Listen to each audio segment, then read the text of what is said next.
Olá, sejam bem-vindos ao programa Câmara Inclusiva, uma parceria da TV Câmara Natal e do Movipa Autismo. Hoje falaremos sobre o transtorno do espectro autista e, para tanto, convidamos a doutora Bianca Serafim, neuropediatra pela USP. Seja bem-vinda, doutora. Obrigada. Então, o que é o transtorno do espectro autista? O transtorno do espectro do autismo, ele tem o seu diagnóstico baseado em dois principais aspectos. O aspecto da dificuldade na comunicação social e o aspecto de um comportamento restrito e repetitivo de interesse. É importante a gente sempre fazer esse diagnóstico o mais precoce possível. Por isso que é bom a gente esmiuçar um pouco para que os telespectadores consigam compreender quais seriam esses sinais de alerta, quais seriam as características que podemos perceber.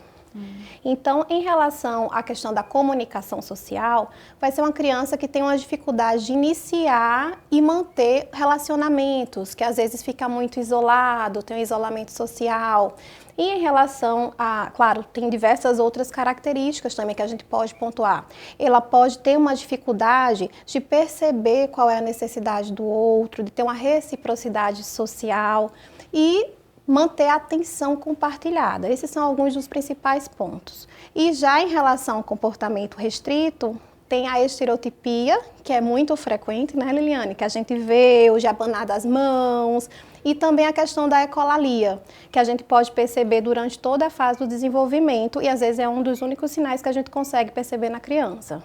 Hoje, qual é a principal dificuldade para ser feito esse diagnóstico precoce? Muitas vezes, o pai vai receber, os pais, na verdade, né, vão receber umas afirmações falando que uma criança tem o seu tempo para adquirir aquele marco do desenvolvimento, que é porque ele é menino, então é por isso que ele não consegue fazer muito bem essa comunicação social. Essas afirmações, elas têm uma parcela de verdade, mas a gente tem que ter um pouquinho de cuidado em relação a elas, certo? Toda criança não vai ter o mesmo desenvolvimento da outra, mas a gente tem um marco de tempo, ou seja, um limite máximo para que a gente consiga alcançar aquele desenvolvimento típico. Então, se seu filho não alcançou, ou seja, os pediatras podem alertar em relação a isso, é importante que se procure um especialista para que se detecte se é uma alteração só de um transtorno de linguagem ou se tem associação com dificuldade na interação social, interpessoal e alguns comportamentos restritos. Então, assim a gente faz o diagnóstico, por exemplo, do transtorno do espectro do autismo, TEA. Hoje estima-se que cerca de 2 milhões de pessoas têm o transtorno do espectro autista. Com a Lei Berenice Piana, nós ganhamos a possibilidade desse diagnóstico precoce. Todavia, como a doutora Bianca falou, ainda é muito difícil esse diagnóstico precoce, porque é necessário toda uma equipe multiprofissional. Como seria esse processo dessa equipe multiprofissional? Para a gente ter um diagnóstico firmado, a gente diz que tem que ser um déficit persistente.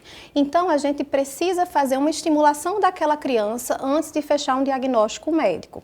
Então, a gente pode fazer um encaminhamento para a fonoaudiologia, contar com a terapia ocupacional e com a psicologia, que vão fazer realmente trabalhos para que essa criança se desenvolva de forma adequada.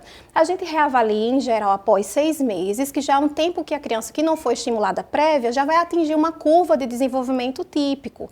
Quando não é esse o caso, ou seja, não é falta de estímulo, a criança vai ser avaliada para algum transtorno. Existem escalas padronizadas de acordo com cada faixa etária. Então, a gente consegue pontuar e deixar claro esse diagnóstico.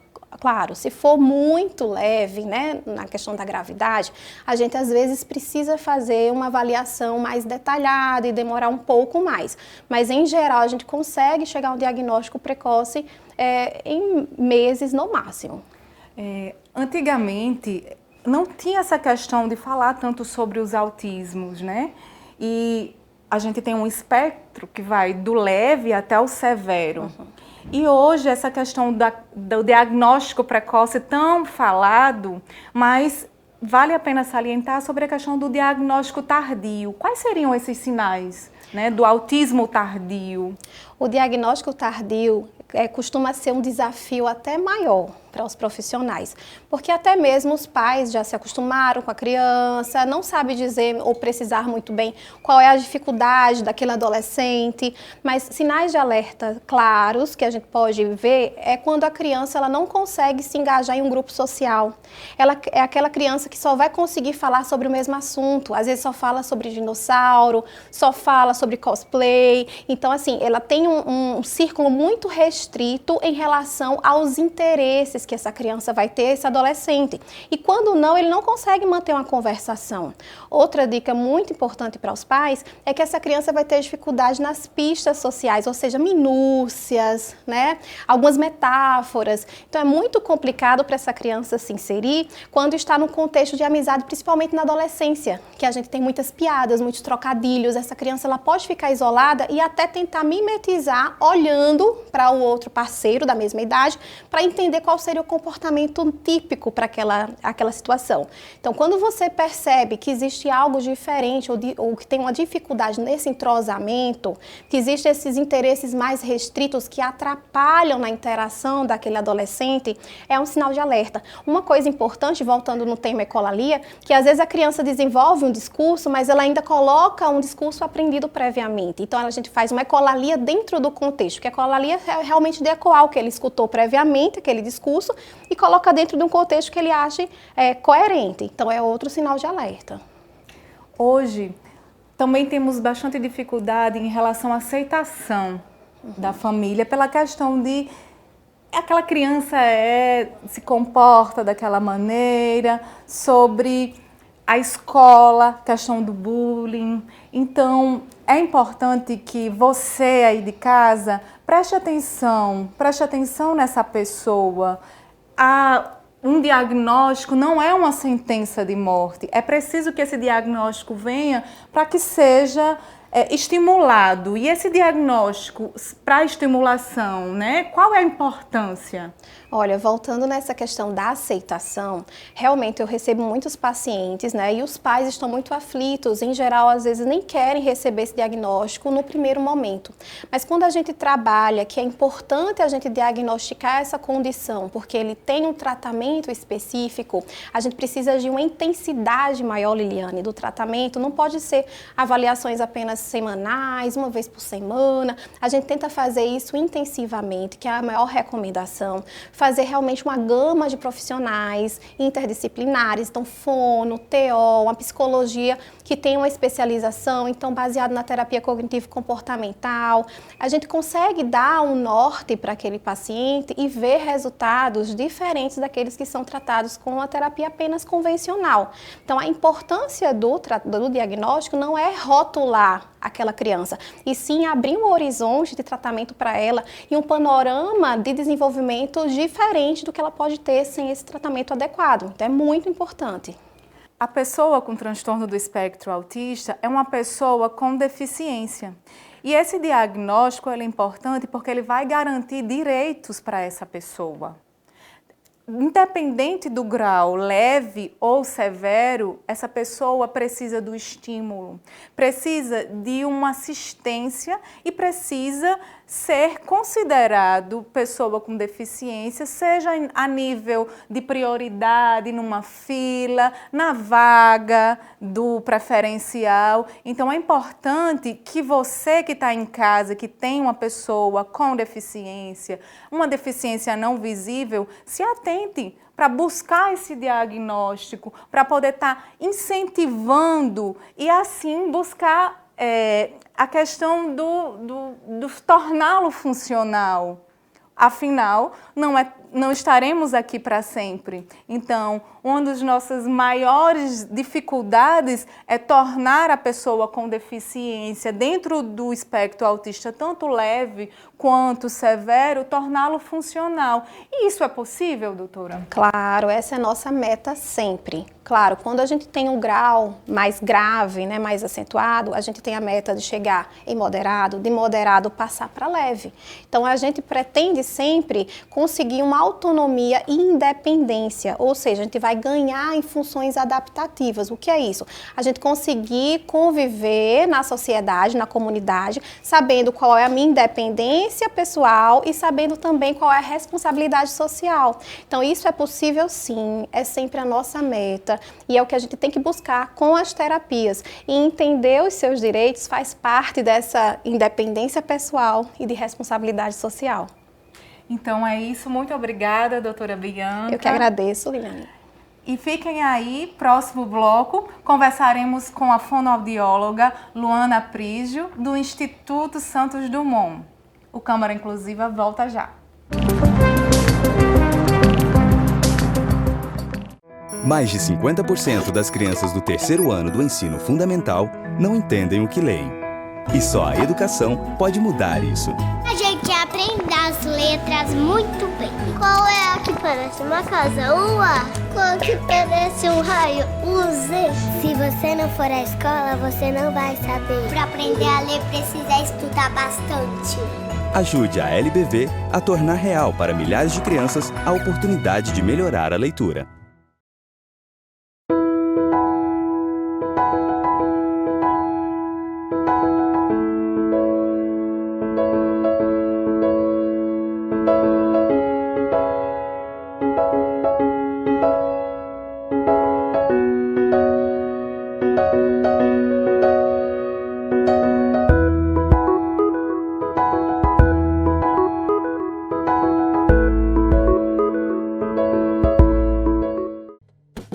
A água é um bem precioso, usado para cozinhar, para aguar as plantas, assim como para nos hidratar.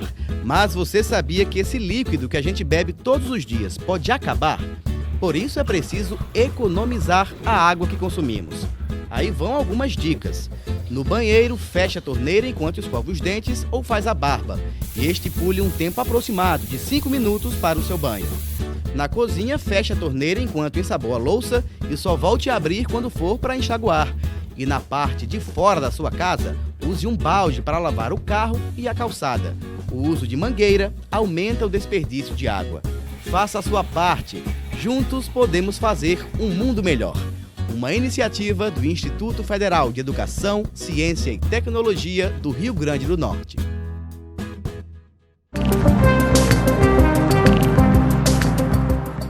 Estamos de volta com o programa Câmara Inclusiva, uma parceria da TV Câmara Natal e do Movimento Independente Pro Autismo. No bloco anterior, falamos com a doutora Bianca, neurologista, sobre o transtorno do espectro autista, sobre o diagnóstico e sobre a importância da equipe multidisciplinar. Agora, chamamos doutora Luana Prígio, fonoaudióloga do Instituto Santos Dumont. Seja bem-vinda. Muito obrigada, é um prazer estar aqui. Então, doutora, qual o processo, qual a importância da fonoaudiologia nesse diagnóstico do transtorno do espectro autista? Bem, a fonoaudiologia, o fonoaudiólogo, ele vai ser apenas um profissional dentro dessa equipe multiprofissional, que é essencial nesse processo diagnóstico, Mas o fonoaudiólogo, ele trabalha com a comunicação, com a fala, e muitas vezes é um dos mesmos profissionais procurados pelas famílias, porque é uma das principais queixas. A criança não fala, ou tem um atraso na comunicação, ou se comunica de uma maneira muito peculiar, como bem colocado pela doutora Bianca Serafim, no bloco anterior. Então, a fonoaudiologia vai estar presente desde o momento da avaliação, para fazer esse diagnóstico diferencial, entre outros transtornos do neurodesenvolvimento, entre os transtornos de linguagem e realmente o transtorno do espectro do autismo, que vai ter não só a falha na comunicação e na socialização, mas outras questões associadas, que eu também não vou repetir, mas que já foi muito bem colocado, e também no processo de intervenção, que depois dessa avaliação, o ideal é que seja feita a intervenção adequada para que a criança, enfim, o adolescente, o adulto, já que o transtorno perpassa por todas as fases da vida, possa se desenvolver da melhor forma na sua forma de se comunicar e de socializar. Geralmente as famílias buscam quando aquela criança ela tem aquele atraso, né, da linguagem, a criança não fala, mas a gente também observa dentro do transtorno do espectro autista que aquela criança ela não responde ou até responde repetindo muitas vezes questões dos desenhos, né? Como é esse processo? Então, no transtorno do espectro autista, né, existem diversas formas de como essa comunicação, essa fala se apresenta, né? Então, algumas vezes a criança não fala mesmo, né? E algumas vezes até fica não verbal por vários anos, ou até mesmo não se comunica através da fala, e aí vai precisar se comunicar de uma forma diferente, como pela comunicação alternativa, seja pelo uso de tecnologias, com software, ou mesmo com tecnologias leves, como a troca de figuras, seja pela comunicação não verbal mesmo, pelos gestos, que ela vai aprendendo a se comunicar, usando o outro como instrumento. Tem a própria ecolalia, como também já foi colocado, que é essa repetição, né? A gente fala e a criança responde, ela se apropria dessa fala exatamente como o outro falou e fica nesse ecoar, né? Essa comunicação, muitas vezes ela não acontece através da ecolalia, mas muitas vezes acontece, né? A criança se apropria, o indivíduo, né? Com o TEA, o transtorno do espectro do autista, se apropria dessa fala e utiliza em outro contexto, ela não consegue internalizar e reorganizar, mas ela pega essa fala exatamente como foi dita, se apropria disso e usa de uma maneira funcional, né? Isso acontece. É muito comum que assim as famílias chegam e falem, né? Meu filho é muito inteligente, ele fala, e não necessariamente aquela criança ou aquele adolescente que tem um transtorno do espectro autista, ele não vai responder dessa maneira, né? É importante que a gente observe que mesmo aqueles que são não verbais, eles precisam ser estimulados com a fonoaudiologia na questão da comunicação social. Como é que seria esse processo de comunicação para aquelas crianças, para aqueles adolescentes que não são verbais? Isso, eu sempre questiono para as famílias, né? Eles chegam, o meu filho não fala, eu sempre respondo, eu sempre coloco a pergunta de volta, mas ele se comunica? Né? Ele usa o corpo, ele gesticula, ele usa o olhar, ele consegue apontar para uma figura, consegue trocar a figura, consegue usar... hoje em dia, celular, tablet, né, é algo muito acessível, as tecnologias conseguem usar isso de alguma forma para se comunicar, conseguem escrever. Muitas crianças não falam, mas elas escrevem, elas leem muito bem, né? Então, a gente precisa entender como esse processo de comunicação vai acontecer de uma maneira individualizada, né? Entender qual é a melhor forma de se comunicar. Então, como é que a gente faz? Se a criança fala, se o indivíduo consegue se comunicar através da linguagem oral, ótimo, né? Vamos estimular, vamos tentar expandir, isso é totalmente possível, né? Mas se não acontece, será que a gente consegue utilizar a escrita? Será que a gente consegue utilizar formas de comunicação alternativa pela troca de figuras? Será que a gente consegue utilizar um software de comunicação alternativa no tablet ou no celular para se comunicar? Existem diversas alternativas, né?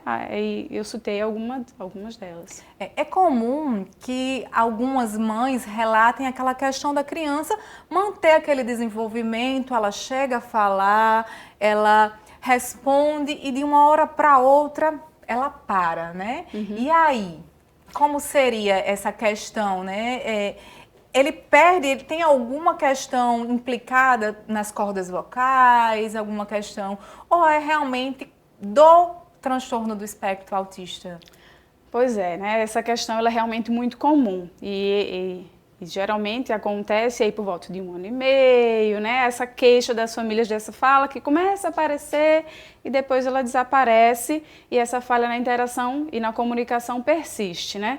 E a gente precisa explicar, muitas vezes chega essa queixa, né? É alguma coisa na corda vocal, é algum problema no frênulo lingual que é encurtado, né? O que está impedindo o meu filho de falar? E a gente tem que tentar expandir isso, que fala é apenas uma parte da linguagem, né? O que é linguagem? Todas essas ideias que a gente tem na nossa cabeça, os conceitos, a forma como a gente organiza as frases, enfim, é algo muito mais amplo, né? E isso sim está relacionado à falha na comunicação e na socialização que está dentro desse transtorno do espectro autista. E não necessariamente é algo morfológico, funcional.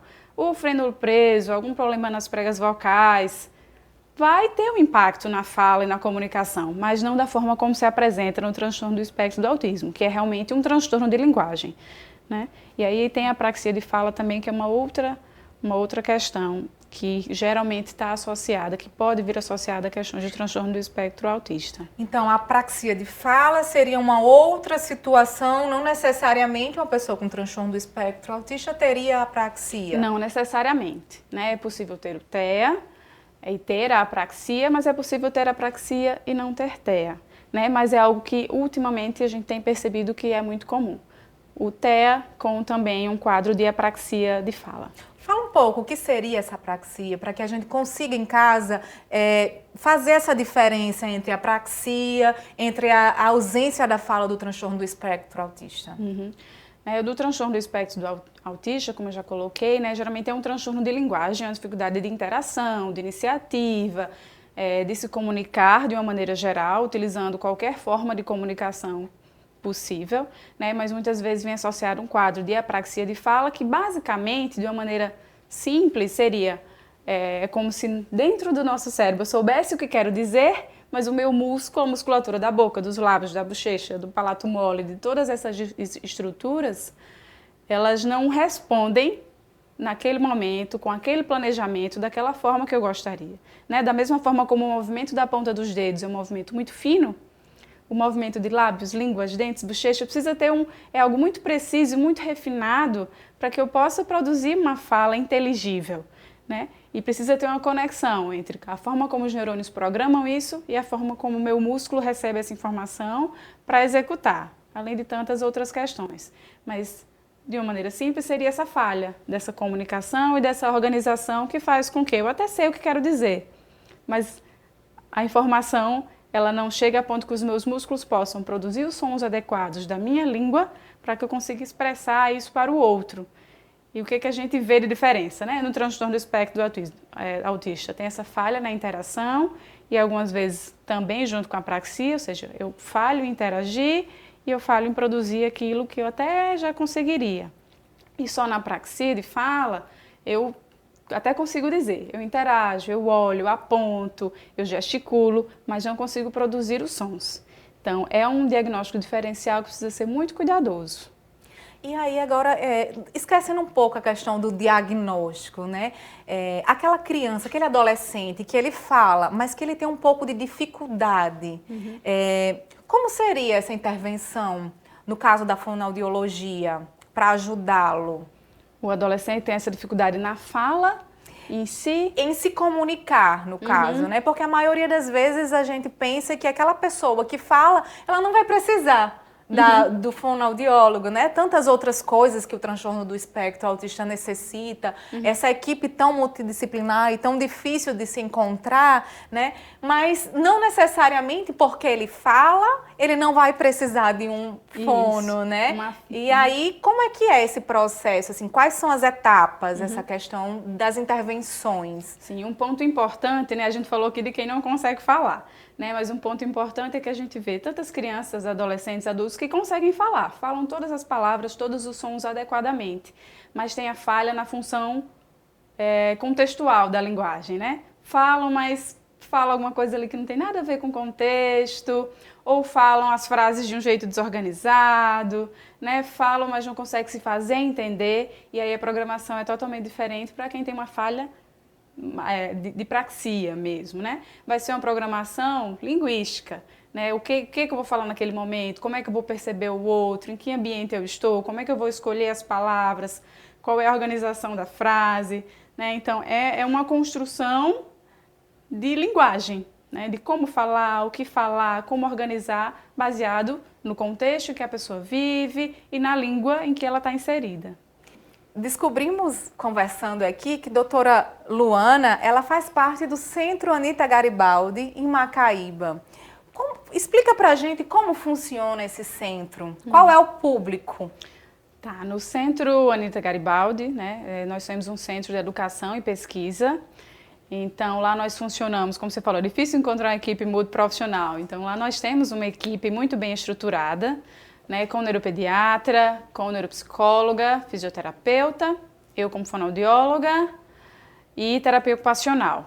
né? E aí, nossa equipe multiprofissional, nós temos um serviço de atenção a crianças, enfim, pessoas com transtorno do espectro autista, e fazemos avaliação e intervenção com essas crianças, com essas famílias, né? O nosso público aí está em torno de crianças de 0 a 12 anos e ele é aberto para assistir famílias da 7ª Região de Saúde, que englobam São Gonçalo, do Amarante, Natal, Parnamirim, Extremóis e Macaíba. E aí, como faz para chegar ao nosso serviço, né? Tudo via telefone, liga, marca uma triagem, né? Nós temos várias clínicas lá de assistência a diversos tipos de deficiência e a clínica do autismo é uma dessas clínicas. E é só ligar, marca pela triagem, depois que passa pela triagem, o próximo passo é a avaliação global com todos os profissionais e que a gente vai fazer esse trabalho de diagnóstico e aí seguir no caminho até a possível intervenção ou um diagnóstico diferencial, enfim. Então fala pra gente qual o telefone que a gente pode estar entrando em contato. Tá, eu vou falar então. Os telefones são 84, né? 3271-3612 ou um segundo telefone é 84-3271-1064. Muito obrigada, doutora Luana Prígio. Obrigada. Fonoaudióloga do Instituto Santos Dumont. E fique aí. Próximo bloco falaremos com Nathalie Pessoa, advogada, autista, mãe da pequena Helena. Voltamos já.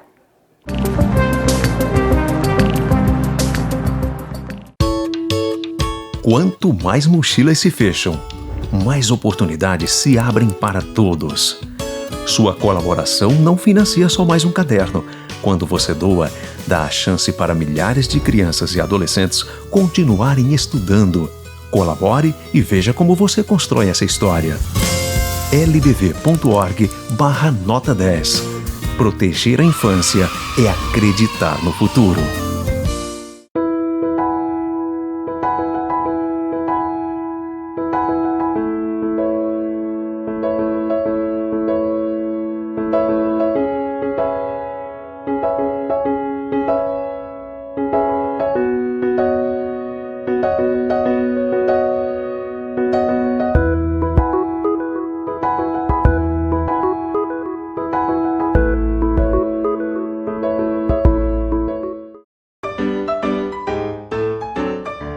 Marina jogou essa garrafa de refrigerante no lixo seco. A garrafa foi apanhada pelo catador João e transformada nesse pote de iogurte. Maurício comprou, bebeu o iogurte e jogou o pote no lixo seco. Aí veio o catador João e ajudou a transformar o pote de iogurte em sacola plástica. Vovó Irene usa a sacola para levar as compras para casa. Depois de usada, a sacola foi para o lixo seco. E junto com outras sacolas, se transformou em mais uma garrafa PET. Você pode fazer o mesmo. Separe o lixo úmido do lixo seco e ajude a construir um mundo melhor. Repense, reaja, recicle. Uma iniciativa do Instituto Federal de Educação, Ciência e Tecnologia do Rio Grande do Norte.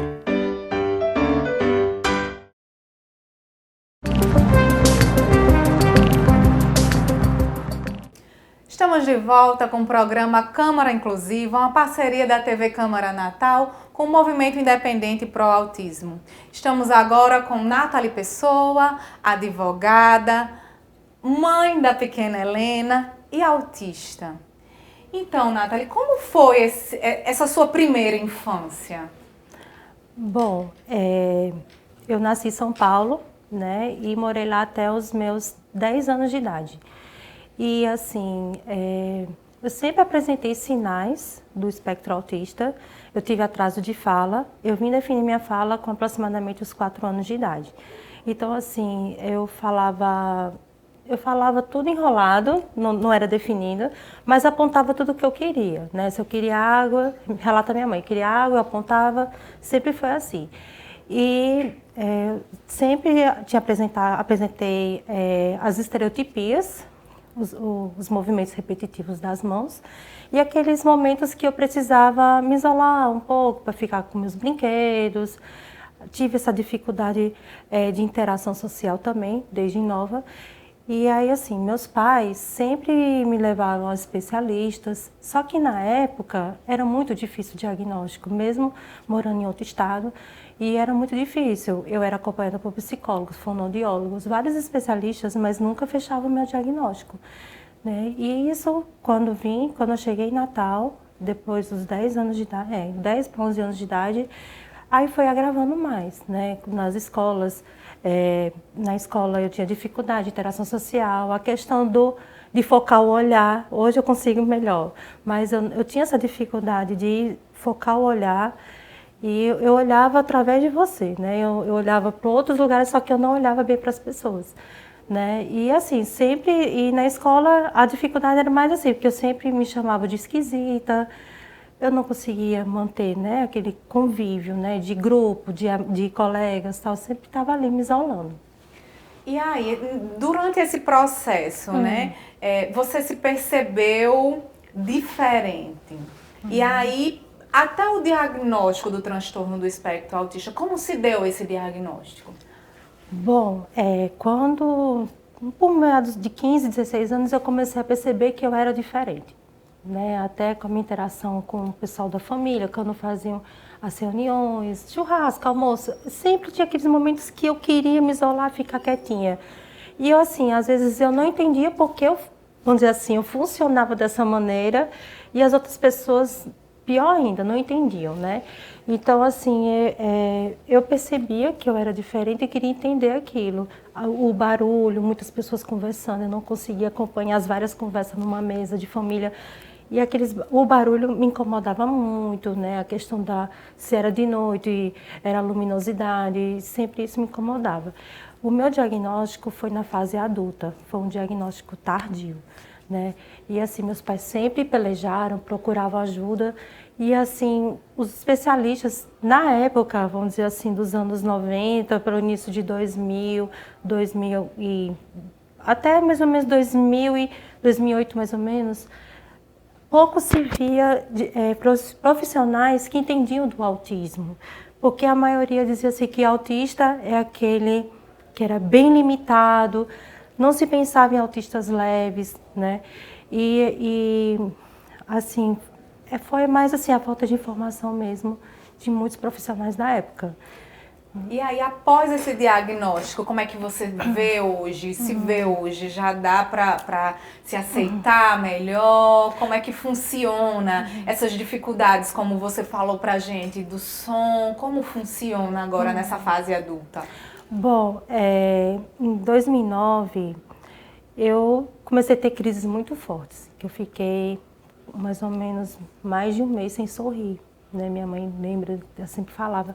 E começou a ficar preocupada, né? Que eu parei muitas coisas que eu fazia. Uma delas eu dava aula de reforço na época, eu parei tudo. E eu fiquei muito deprimida, tal.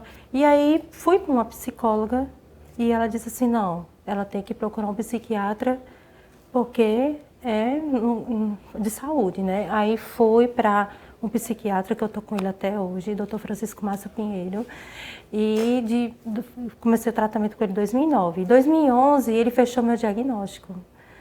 Você é diferente, você tem síndrome de Asperger, que é o grau leve do autismo. E aí foi para mim, vamos dizer assim, foi uma notícia maravilhosa, porque eu descobri o que eu tinha. E assim, hoje eu passei a vestir a camisa da causa, abraçar a causa e conscientizar outras pessoas, né? E hoje para mim minha vida, assim, após o diagnóstico, a minha vida mudou muito, né? E hoje eu consigo administrar muitas das minhas crises, né? A questão do som. Antes de ir para um lugar que eu sei que tem muito barulho, eu primeiro fico assim algumas semanas pensando como é que vai ser, e aí eu vou me adaptando, né? Assim, o grande desafio para mim foi a minha formatura. Ali foi muito barulho, muita luminosidade e assim. E aí fala pro pessoal de casa, né? Você é formada em quê? Como é que funciona? Como foi esse processo? Tanto da formação como o processo agora como profissional?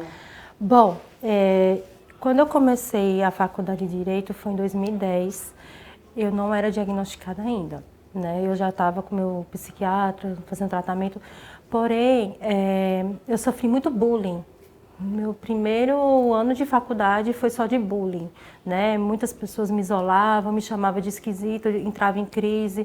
Às vezes não conseguia ficar na sala de aula por conta do momento de intervalo, porque era muito barulho, eu não conseguia administrar aquela situação e acabava entrando numa crise. E muitas pessoas às vezes se aproveitavam de mim porque eu aprendia tudo muito rápido e quando eu precisava delas davam as costas, simplesmente porque eu era esquisitona da sala, né? E assim, foi complicado porque eu enfrentei todas essas barreiras, né? E para mim foi uma grande vitória ter terminado esse curso, né? Era o curso que eu queria e mais vitória ainda foi assim, passar na OAB, né? Porque eu escutava muito que dizia assim, nunca vi advogado autista, eu enfrentava ouvi muito desses comentários, né? Porque você não faz um curso mais fácil, porque direito é muito difícil para você, você não vai conseguir chegar lá, né? E assim, é muito triste você ouvir esse tipo de coisa, né? E aí, para você que está aí em casa, ficar um pouco mais claro, a síndrome de Asperger era antigamente. Hoje nós temos transtorno do espectro autista, que vai falar todo aquele espectro do autismo mais leve, do autismo moderado, do autismo severo, dos savants, que são considerados supergênios. Então, o transtorno do espectro autista vai ser tudo isso aí. Hoje não existe mais essa questão. E o mais importante, a busca do diagnóstico ajuda na aceitação, ajuda no desenvolvimento daquela pessoa, ajuda nas possibilidades. Tudo é possível, não é isso, Nathalie? E principalmente quando a gente é estimulado, quando a gente aceita a pessoa, o parente, aceita nosso filho, nos aceitamos como diferente, nós poderemos ser melhor. Nathalie, deixa alguma mensagem para quem está nos assistindo em casa? Bom, eu sempre costumo falar que o mais importante, o apoio mais importante para a pessoa com autismo é o da família. Assim como eu tive dos meus pais, de toda a minha família, os pais, qualquer pessoa da família, é imprescindível esse apoio para que a pessoa com autismo possa evoluir, possa se desenvolver, porque tudo é possível. Claro que com terapias, com vários especialistas é muito importante, mas em casa é imprescindível. Então, assim, é importante também a gente continuar informando, conscientizando para a gente derrubar essa barreira que é o preconceito.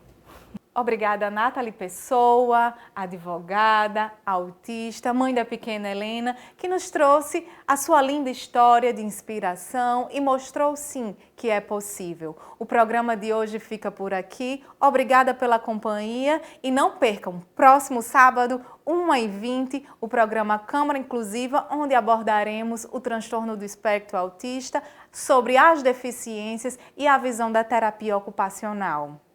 Até mais!